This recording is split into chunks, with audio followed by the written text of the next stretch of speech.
লোকে বলে গ্রামে বসে কি দুনিয়া চেনা যায়, আর যদি দুনিয়াটাই সেই গ্রামটা চিনে নেয়। আজকে আমি এমনই এক গ্রামে, যে গ্রামের জন্য সারা দুনিয়ার মানুষ গুগল ম্যাপে বাংলাদেশ খুঁজে। হ্যালো ফ্রেন্ডস, চলে এলাম কুষ্টিয়া জেলার ঘোকসা উপজেলায়।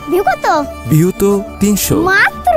আমার আব্বা আমার ভিডিও করে দেয়, তাতে মিলিয়ন মিলিয়ন ভিউজ হয়। এই কই যাও? ইয়া বড় মাছ রান্নার ভিডিও হচ্ছে, দেখবেন, আসেন।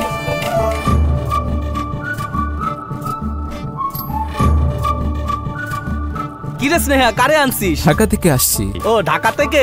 এখন তো ইউরোপ আমেরিকা থেকে আসে। এই যে রোমানিয়া থেকে আইছে, ওরাই তো এই গ্রামের নাম দিয়েছে ইউটিউব ভিলেজ। এমন গ্রাম দুনিয়াতে একটাই আছে। This is an inspiration for all over the world. এই তো কিছুদিন আগে সনি সাইড এসে ঘুরে গেল। Sony side? বড় হয়ে তার মতো আমিও হব। এই সাকিব যেমন মাঠে 4 ছক্কা মারে, আমরা তেমন 4 ছক্কা মারি অনলাইনে। কিভাবে? এই যে সাকিব মারে 50-100 রান করে, আমরা তেমন আমাকে রান্না বান্নার ভিডিও চাললি 5-10 লাখ ভিউ এমনিই হয়। এই রান্নার গিরানি সারা দুনিয়ায় ছড়াচ্ছে। যে যা পারে তাই ইউটিউবে ছেড়ে দেয়, ওটা থেকেই সবাই বাংলাদেশে চেনে। দেখবেন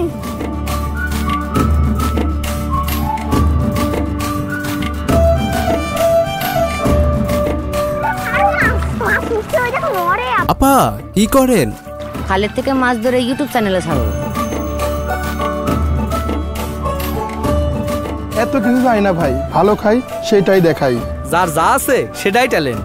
ভাবতে জানলি সবই কন্টেন্ট। যে মজা করে খাতে পারে তার খাওয়া দুনিয়ার মানুষে দেখে। এই গ্রামে কি কোনো বেকার নাই? বেকার থাকার সময় কই? মানুষ কি শুধু ডাক্তার ইঞ্জিনিয়ার দেশের মুখ উজ্জ্বল করতে পারে? আমরা রান্না বান্না করে মাছ ধরে বিশ্ব জয় করেছি। গ্রামে শুধু গোলা ভরা ধান, পুকুর ভরা মাছই না, এখন ইন্টারনেটও আছে।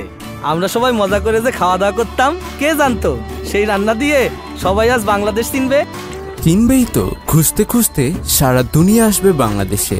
কখনো কন্টেন্ট ক্রিয়েটরদের ওয়ার্ল্ড কাপ হলে দেখবেন বিশ্বকাপটা আমরাই পাবো। কি পাবো না? আমার আসেন